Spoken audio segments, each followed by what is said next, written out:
आदाब नमस्कार, मैं रिदा खानम। आप देख रहे हैं सियासत टीवी पर हिंदी समाचार। एक नजर डालते हैं आज की हेडलाइंस पर। ओलंपिक के लिए खिलाड़ियों की रवानगी से पहले पीएम मोदी ने की खास मुलाकात, दिया विजय मंत्र।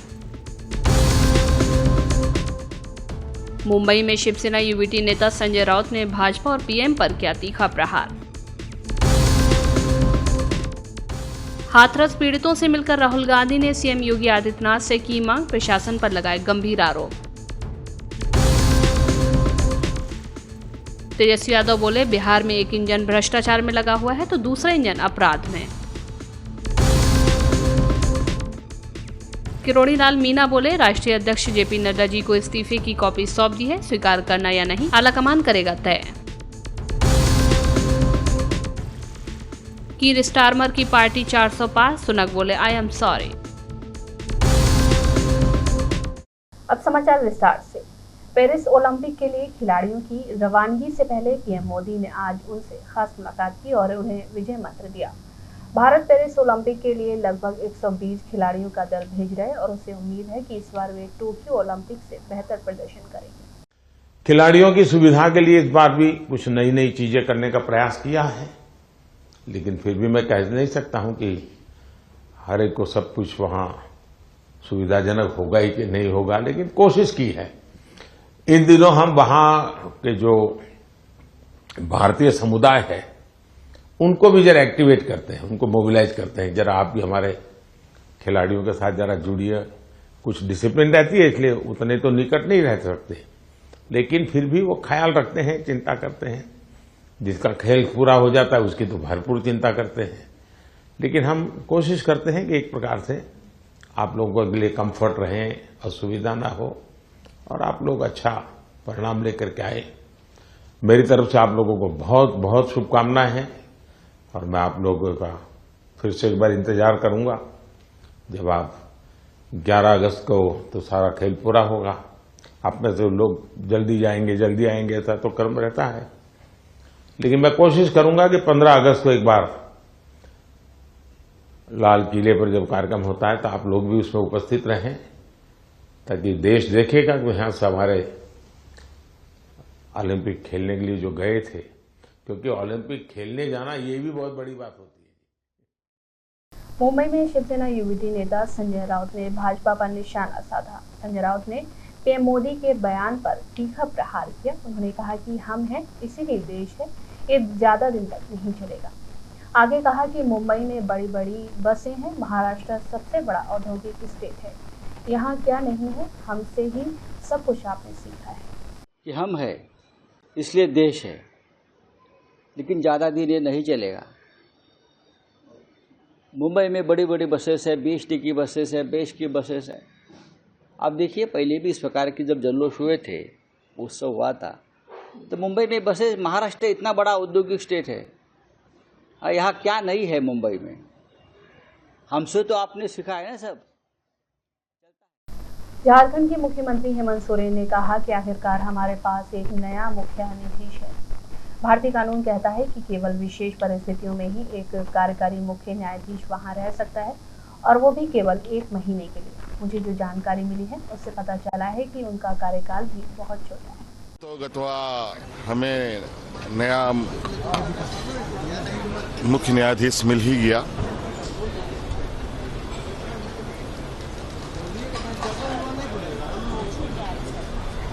भारत का कानून कहता है किसी विशेष परिस्थिति में ही महीने भर तक के लिए चीफ जस्टिस रखे जा सकते हैं कार्रवाई के रूप में। और जो मुझे जानकारी है, शायद इनकी भी कार्यकाल बहुत कम है। हम लोग 7-8 महीने तक कार्रवाई मुख्य न्यायाधीश के साथ चले, अब उसके बाद पता नहीं आगे कैसे होगा, ये तो कहना बड़ा मुश्किल है। लेकिन मुझे लगता है कि मुख्य न्यायाधीश का पद बहुत महत्वपूर्ण होता है और इनको यहाँ आने में सुप्रीम कोर्ट ने तो इनको 7-8 महीने पहले ही यहाँ के लिए नियुक्त कर दिया था, लेकिन केंद्र से यहाँ तक पहुँचाने में इनको इतना वक्त क्यों केंद्र सरकार ने लगा दिया, ये मुझे लगता है कि और जल्दी हो सकता था। सर एक छोटा सा सवाल है, कदमों की वजह से जेलों में बंद है सर, अफोर्ड नहीं कर पाते बिल, इसके लिए कुछ सर करने का वो सब आपको हम बताएंगे। कांग्रेस नेता सुरेंद्र राजपूत ने हाथरस मामले पर बोलते हुए कहा कि प्रतिपक्ष के नेता राहुल गांधी आज हाथरस कांड के पीड़ितों से मिलने गए। उन्होंने कहा कि उनसे मिलकर क्या पूछने गए, किसकी राय, क्या आवश्यकता है। सुरेंद्र राजपूत ने कहा कि आज राहुल गांधी देश की जनता की आवाज बन रहे हैं। देश की आम जनता और देश की गरीब जनता की एक सशक्त आवाज और देश के प्रतिपक्ष के नेता श्री राहुल गांधी जी आज हाथरस कांड के पीड़ितों परिवारों से मिलने के लिए गए हैं। उनके जख्मों पर मरहम लगाने की कोशिश करने गए हैं, उनसे मिल करके पूछने गए हैं कि उनकी आवश्यकताएं क्या हैं। वो पीड़ित परिवारों से मिल रहे हैं। जो काम श्री नरेंद्र मोदी जी को करना चाहिए था प्रधानमंत्री होकर के, वो काम आज श्री राहुल गांधी जी कर रहे हैं। देश की जनता की आवाज बन रहे हैं, देश के गरीबों से मिल रहे हैं। ईश्वर न करे ये कांड कहीं किसी ऐसी जगह पर हुआ होता जहां पर और अन्य लोगों की आबादी होती और गरीब लोगों की आबादी नहीं होती, तो शायद प्रधानमंत्री जी वहां जरूर जाते। प्रधानमंत्री जी क्या हाथरस सिर्फ इसलिए नहीं गए कि मरने वाले गरीब हैं, मरने वाली महिलाएं हैं? क्या महिलाओं की जान की कीमत प्रधानमंत्री जी को नहीं है? गरीबों की जान की कीमत प्रधानमंत्री जी को नहीं है? क्या प्रधानमंत्री जी को हादसे की जगह नहीं जाना चाहिए था?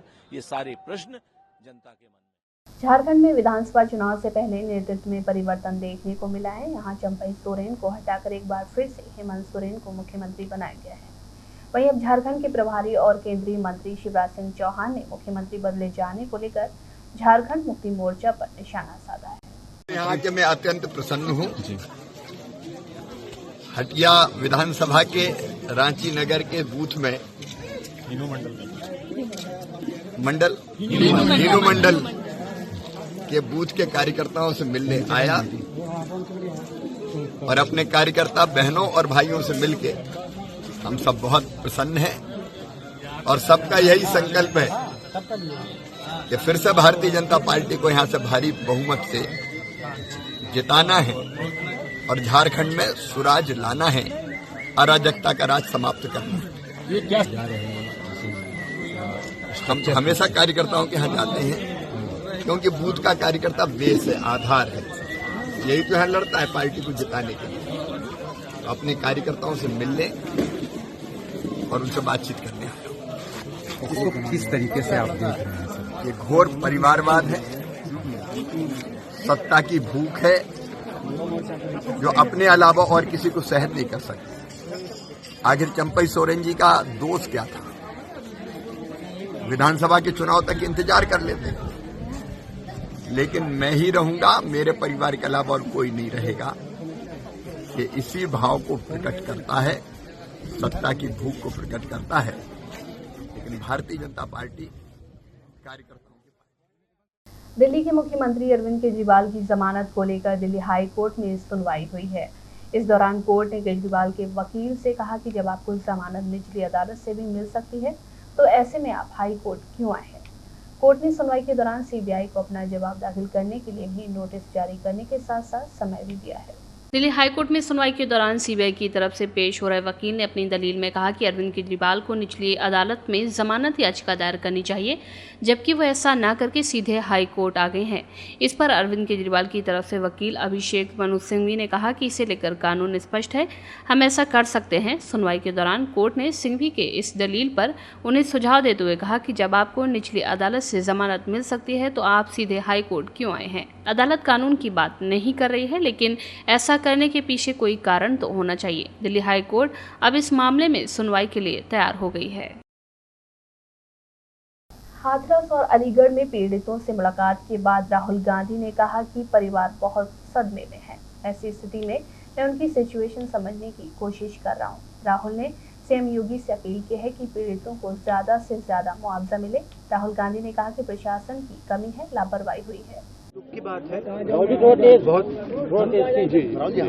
दुख की बात है, दुख की बात है। बहुत परिवारों को नुकसान हुआ है, काफी लोगों की मृत्यु हुई है, तो दुख की बात है। मैं इसको राजनीतिक प्रिज्म से नहीं कहना चाहता हूँ, मगर प्रशासन की कमी तो है जी, और गलतियां तो हुई हैं, तो ये पता लगाना चाहिए। और शायद सबसे जरूरी बात कि कॉम्पनसेशन सही मिलना चाहिए, क्योंकि ये गरीब परिवार है और मुश्किल का समय है इनके लिए, तो कॉम्पनसेशन ज़्यादा से ज़्यादा। और मैं यूपी के चीफ मिनिस्टर से विनती करता हूँ कि दिल खोल के कॉम्पनसेशन करें। सर, परिवार आपने बड़ी बात मुआवजे की कही है, 2 लाख की बात उन्होंने कही है, तो मुआवजा निश्चित तौर पे ज्यादा उनको मिलना चाहिए, क्योंकि बहुत गरीब लोग हैं। मिलना चाहिए, गरीब लोग हैं, इस समय इनको जरूरत है। अगर आप मैडम जवाब देने दीजिए, इस समय इनको जरूरत है। अब आपने 6 महीने बाद दिया, 1 साल बाद दिया, डिले किया, उससे किसी का फायदा नहीं। भैया आप मुझसे सवाल पूछते हो, एक बार बोलने दो, मैं जवाब देता हूँ, आप जवाब खत्म नहीं करने देते हो। बोलने दो जी जी। तो आपने सवाल पूछा है, तो जिसने सवाल पूछा है उसकी इज्जत कीजिए। तो क्या था सवाल? ये था कि मुआवजे की मुआवजा जल्दी से जल्दी देना चाहिए, और जितना दिया जा सकता है दिल खोल कर देना चाहिए। सर, परिवार वालों से आपकी बात हुई, उन्होंने क्या कहा? जी देखिए, परिवार वालों से मेरी पर्सनल बात हुई जी, उनके परिवार के बारे में जी, उनके बच्चों के बारे में, माता के बारे में, वो कैसे थे, क्या करते थे, तो वैसी बात हुई है। उन्होंने कहा कि प्रशासन की कमी है, उन्होंने कहा कि जो अरेंजमेंट वहाँ पुलिस का होना चाहिए था वो नहीं था, ठीक है। बट बहुत दुख में है, शॉक में है, तो ऐसी सिचुएशन में मैं मतलब उनकी जो स्थिति है, उनकी सिचुएशन है, उसको समझने की। कांग्रेस नेता राहुल गांधी के भगदड़ दुर्घटना के पीड़ितों से मिलने पर यूपी मंत्री संजय कुमार निषाद ने कहा कि विपक्ष को राजनीति करना है तो वे अपना करें। ये संवेदनशीलता का मामला है, इस पर लोगों को संवेदना देनी चाहिए और नई नीति सोचनी चाहिए कि आगे ऐसे घटना ना घटे, उसके लिए कड़े कानून बनाना चाहिए। देखिए, विपक्ष को राजनीति करना है, अपने हिसाब से उसको जब मौका मिलता राजनीति करेगा। हमारा मानना है कि कभी भी लाशों पर राजनीति नहीं होनी चाहिए, और ये संवेदनशील मामला है, विभत्स घटना है, इस पर लोगों को संवेदना देनी चाहिए और एक नई पॉलिसी के लिए लोगों को सोचना चाहिए कि आगे ऐसी घटना न घटे। उसके लिए एक नीति बननी चाहिए और एक नियम कानून, कड़े कानून बनने चाहिए, और एक व्यवस्था हो कि कैसे लोग इकट्ठे हों, तो इतने लोग कैसे इकट्ठे हों, विज्ञान का सहारा ले। और आज के दिन में कम से कम लोगों को जिस तरीके से वर्चुअल मीटिंग राजनीति में होती है, उसी तरीके से यहाँ भी एक वर्चुअल मीटिंग हो और इस तरीके से लोगों को संदेश दिया जाए। सर, लेकिन अभी जो सरकार है और प्रशासन है, इसका पूरा निग्लिजेंस है, जिसकी वजह से इतना बड़ा हादसा। ऐसा नहीं है, ये लोग समय में भी हादसे बहुत हुए हैं, ऐसा नहीं है कि आज ही हादसा हो रहा है। आज के दिन में लोग भी परमिशन लेते हैं, परमिशन एक अनुमानित होता है, वो अनकंट्रोल असीमित जो होता है वो परमिशन होता है। मैं कहता हूँ आज के दिन में ये लोगों ने बहुत परमिशन लिया है, और जिसमें इतनी संख्या लिखाते हैं उसे कई गुना ज़्यादा आ जाते हैं। तो ये परमिशन तो ये तो जो भी इन्वाइटेशन होता है आयोजनों का, वो अनलिमिटेड होता है, एक अप्रॉक्सीमेटली कहा जाता है, उस पर कुछ नहीं। बिहार में पुल टूटने की हालिया घटनाओं पर केंद्रीय मंत्री चिराग पासवान ने कहा कि ये बेहद ही गंभीर मुद्दा है और मैं आश्वस्त कर सकता हूं कि राज्य सरकार भी इसे गंभीरता से ले रही है। भ्रष्टाचार के लिए निर्माण की गुणवत्ता में समझौता बर्दाश्त नहीं किया जाएगा। हाथरस भगदड़ की घटना पर उनका कहना है कि जो लोग जिम्मेदार हैं उनके खिलाफ सख्त कार्रवाई की जानी चाहिए। ये बहुत गंभीर विषय है और इस बात का मैं विश्वास रखता हूं कि राज्य सरकार भी इसको उतनी ही गंभीरता से ले रही है। जिस तरीके से निर्माण कार्यों में भ्रष्टाचार की वजह से गुणवत्ता के साथ समझौता किया गया है, इसको कतई बर्दाश्त नहीं किया जाएगा। मैं प्रशासन के भी संपर्क में हूं, राज्य सरकार के भी, और इस बात को आने वाले दिनों में सुनिश्चित किया जाएगा कि भविष्य में कभी ऐसी घटना दोबारा ना घटे।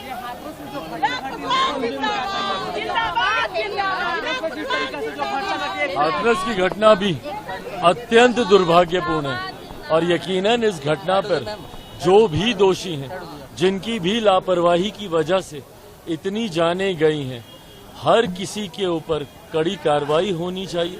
इस बात को भी सुनिश्चित किया जाना चाहिए कि जब ऐसे कार्यक्रम होते हैं तो जो लोग उनको आयोजित कर रहे हैं वो इस बात को खास तौर पर इस बात का ध्यान दें कि जो श्रद्धालु वहां पर आ रहे हैं, जो भी व्यक्ति जो एक आस्था के साथ वहां पर आ रहा है, उसको कैसे सुरक्षित रखा। राहुल गांधी है वो भी आज गए हैं, हाथरस जा रहे हैं। नहीं, बिल्कुल जाना चाहिए और वो भी जो जानकारी आकर सरकार के साथ साझा करना चाहेंगे उस पर भी हम लोग संज्ञान लेंगे।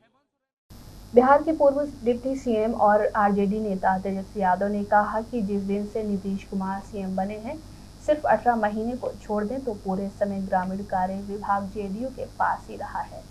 इस मंत्रालय और बिहार में लगातार भ्रष्टाचार देखने को मिल रहा है। आगे उन्होंने कहा कि बिहार में लगातार अपराध की घटनाएं हो रही हैं। ये डबल इंजन का अद्भुत खेल है। एक इंजन भ्रष्टाचार में लगा हुआ है तो दूसरा इंजन अपराध में लगा हुआ है। कुमार जी मुख्यमंत्री बने तब से और अब तक ग्रामीण कार्य विभाग जो है केवल 18 महीने के लिए छोड़ दिया जाए तो सारा वक्त जो है जनता दल यूनाइटेड के पास ही रहा है ये मंत्रालय। और बिहार में लगातार फूल की घटनाएं हो रही है। लगभग जो है 1 दर्जन से ज्यादा जो है फूलें गिर चुकी हैं और हम तो केवल 18 महीने रहे और 18 महीने जब हम मंत्री रहे तो विभाग के पास तो पैसा ही नहीं था। 6 से 8 महीने तो विभाग में पैसा लाने में लगा और अब तक तो हम लोगों ने केवल पुल ही सैंक्शन किए थे और जो हम लोगों के कार्यकाल का जो 18 महीने तो अब बनना शुरू हुआ ही होगा या टेंडर की प्रक्रिया में होगी। लेकिन 18 महीने के अलावा 17 साल तक 18 साल तक जनता दल यूनाइटेड के पास ग्रामीण कार्य विभाग रहा और ये सारे फूले वही हैं जो गिर रही हैं जो कि जनता दल यूनाइटेड के टाइम का है। और पहली बार आप देखेंगे फूल गिर रहा है, लीक का पेपर या बहाली के पेपर लीक हो रहे हैं। बिहार में लगातार अपराध की घटनाएं हो रही हैं, भ्रष्टाचार हो रहा है। ऐसी डबल इंजन की सरकार जो भ्रष्टाचार में लिप्त हो, कोई भी आ करके इस पे कोई कुछ नहीं बोल रहा है, कोई जिम्मेदारी नहीं है। देखो गजब खेल है ये डबल इंजन सरकार का। एक भ्रष्टाचार में एक इंजन लगा हुआ है और एक इंजन अपराध में लगा हुआ है। यही डबल इंजन की सरकार है। और इस बार बिहार की जनता जो लोग पेपर लीक करवा रहे, जिन लोगों ने बेरोजगारी बढ़ाई है, जिन लोगों ने गरीबी बढ़ाई है, जिन लोगों ने महंगाई बढ़ाई है, जिन लोगों के कार्यकाल में पुल गिरा है। हाथरस घटना पर दिल्ली में आरजेडी नेता मनोज कुमार झा ने भाजपा पर निशाना साधा। उन्होंने कहा कि आपकी व्यवस्थाओं की कमी की वजह से यह हादसा हुआ है। सबको पता था कि वहां इतनी तादाद में लोग पहुंचेंगे, लेकिन मैनेजमेंट की तरफ से कोई तैयारी नहीं थी। आगे उन्होंने कहा कि यह हादसों का देश है। विपक्ष के नेता की ये जिम्मेवारी भी बनती है और उन्होंने फौरी तौर पर सदन खत्म होते ही वहां जाने का निर्णय लिया। ये स्टैम्पेड नहीं था, इसको मैं नहीं मानता हूं। ये आपकी व्यवस्थाओं की कमी की वजह से ये स्टैम्पेड हुआ। सबको पता था कि इतनी बड़ी तादाद में आएंगे, कोई एसओपी नहीं, कोई क्राउड मैनेजमेंट की तैयारी नहीं, एक छोटे छोटे मुआवजे की घोषणा होकर के आंकड़ा। मौत आंकड़ा नहीं होती है, आपके लिए हो सकती है, प्रशासन के लिए, लेकिन जिन परिवारों के चिराग बुझते हैं ना, वो आंकड़ा नहीं होता। माँ, बहन, भाई, पिता, अगर इतनी संवेदना नहीं होगी, और मैं समझता हूं उसी दृष्टिकोण से राहुल जी के इस विजिट को लेना चाहिए। देखिए, मैंने एक बात कही थी, क्राउड मैनेजमेंट का एसओपी था, आपकी तैयारियां थी उस अनुरूप नहीं। मैं बार बार कह रहा हूं कि हम हादसों के देश हैं। एक हादसा होता है, हम 2 दिन उस पर चर्चा करते हैं, तीसरे दिन वो खबर गुम हो जाती है। मुझे बेहद खुशी है कि आप सवाल पूछ रही हैं। तो मुझे लगा था मेरीन ड्राइव की भीड़ में हाथरस गुम हो जाएगा। ये हमारे मुल्क की संवेदनाओं का हाल है, बस। झारखंड के सीएम हेमंत सोरेन के नेतृत्व में नई सरकार बन गई है। 8 जुलाई को विशेष सत्र के दौरान झारखंड विधानसभा का। देखिए, इसमें जिस किसी को आपत्ति है वो आपत्ति निराधार है। जेल गए, इस्तीफा दिया, चंपई जी आए। हाईकोर्ट ने क्या कहा, ये सबको देखना होगा। हाईकोर्ट ने कहा कोई आधार ही नहीं बनता था इनकी गिरफ्तारी का। कायदे से तो माफी मांगना चाहिए शीर्ष लोगों को, जिन्होंने इन एजेंसीज का दुरुपयोग नहीं कहूंगा मैं, सदुपयोग करते हैं विपक्ष को साधने के लिए। माफीनामा यहां से बनता है हाईकोर्ट के उस ऑब्जर्वेशन के मद्देनजर। बाकी मुझे पूरा यकीन है कि आगामी विधानसभा चुनाव में जो लोग आहत हुए हैं ना इस तरह के वेंडेटा पॉलिटिक्स से, वो अपनी बात। कांग्रेस के वरिष्ठ नेता कमलनाथ ने भाजपा पर हमला करते हुए कहा कि ये घोटालों की सरकार है। उन्होंने सवाल पूछते हुए कहा कि उन्हें जवाब देना चाहिए कि क्या ऐसी कोई जगह है जहां भ्रष्टाचार नहीं हुआ है। मामला लगातार सर, नर्सिंग का मामला भी लगातार उठ रहा है। देखो, ये तो घोटालों की सरकार है, कौन सा कहाँ घोटाला नहीं है, इसका जवाब दे। केंद्रीय मंत्री जेपी नड्डा से मुलाकात के बाद भाजपा नेता किरोड़ी लाल मीणा ने कहा कि नड्डा जी ने मुझे मिलने के लिए बुलाया। मैंने जनता के सामने वादा किया था कि अगर हमारी पार्टी राजस्थान में सीटें हारती है तो मंत्री पद छोड़ दूंगा। राष्ट्रीय अध्यक्ष ने मुझे 10 दिन के बाद फिर से बुलाया है। कोई जिद नहीं है, मैं पार्टी लाइन नहीं तोड़ना चाहता। मुझे पार्टी या सीएम से कोई शिकायत नहीं है। बुलाया था नड्डा जी ने, और कुछ ऐसी बातें हुई हैं जिनको मैं बताना नहीं चाहता। क्या आप अपने इस्तीफे पे कुछ आपने अपनी तरफ से बातें रखी होंगी? क्या इस्तीफे पे आप कंटिन्यू रहेंगे या आप ना, ये तो पार्टी तय करेगी। पर चूंकि मैंने जनता के बीच में वचन दे दिया था कि मैं ईस्टर्न राजस्थान की सीटें हार गया तो मैं मंत्री पद छोड़ दूंगा, तो मैंने वो छोड़ दिया है। और इस्तीफे की कॉपी राष्ट्रीय अध्यक्ष जी के पास भी है। और उन्होंने जो कुछ बातें की हैं वो उन्होंने फिर मेरे को 10 दिन बाद बुलाया है। मेरा कोई दुराग्रह नहीं है, न मेरा कोई ये है कि मैं पार्टी की लाइन को तोड़ूं। सदा पार्टी के लाइन पे काम किया है, बस इतना सा ही है। उसमें कोई न तो संगठन से शिकायत है मेरी, न मुख्यमंत्री जी से है। सबका बड़ा अच्छा प्यार है, सबका अच्छा सहयोग है। इतना ही है कि मैंने ये जनता के बीच में बोला था लोकसभा चुनाव के दौरान, इसलिए इस्तीफा देना पड़ा। ब्रिटेन में 4 जुलाई को हुए आम चुनाव की अभी तक की मतगणना में लेबर पार्टी ने बहुमत के लिए पर्याप्त सीटों पर जीत हासिल कर ली है। वहीं निवर्तमान प्रधानमंत्री ऋषि सुनक ने हार स्वीकार करते हुए लेबर पार्टी के नेता कीर स्टार्टर को बधाई दी है। 14 सालों में सत्ता में रही कंजर्वेटिव पार्टी की ये अब तक की सबसे बुरी हार है। ब्रिटिश भारतीय समुदाय के बीच भारतीय मूल के ऋषि सुनक काफ़ी प्रसिद्ध थे, लेकिन इसके बावजूद ब्रिटिश भारतीय समुदाय ने उनका साथ नहीं दिया। आखिर क्यों ऋषि सुनक पर गर्व करने वाले ब्रिटिश भारतीय समुदाय के लोगों ने आम चुनाव में उनकी पार्टी के लिए मतदान नहीं किया? माना जा रहा है कि इस बार ब्रिटेन के लोगों ने बदलाव के लिए मतदान किया है। अधिकतर ब्रिटिश भारतीय वोटरों ने ऋषि सुनक को प्रधानमंत्री चुनने की जगह बदलाव के लिए वोट किया है। कंजर्वेटिव सरकार 14 सालों से सत्ता में थी, इस बार लोगों ने बदलाव को चुना। ब्रिटेन की बिगड़ती आर्थिक स्थिति भी सुनक के हार का कारण बनी है। पीएम बनने के बाद सुनक ने वादा किया था कि देश की आर्थिक स्थिति में सुधार लाएंगे और महंगाई दर को कम करेंगे, लेकिन अपने वादे को पूरा करने में सुनक विफल रहे, जिसके कारण उनकी पार्टी को देश के लोगों ने सत्ता से बाहर कर दिया। कंजर्वेटिव पार्टी की हार का तीसरा कारण टैक्स में भी बढ़ोतरी रहा है। सुनक सरकार ने कई तरह के टैक्स में बढ़ोतरी की थी, जिससे जनता पर बोझ बढ़ गया और लोगों ने मौका मिलते ही कंजर्वेटिव पार्टी को सबक सिखा दिया। हिंदी समाचार बस यहीं समाप्त होता है। मुझे दें इजाजत। बाकी खबरों के लिए बने रहें सियासत टीवी के साथ।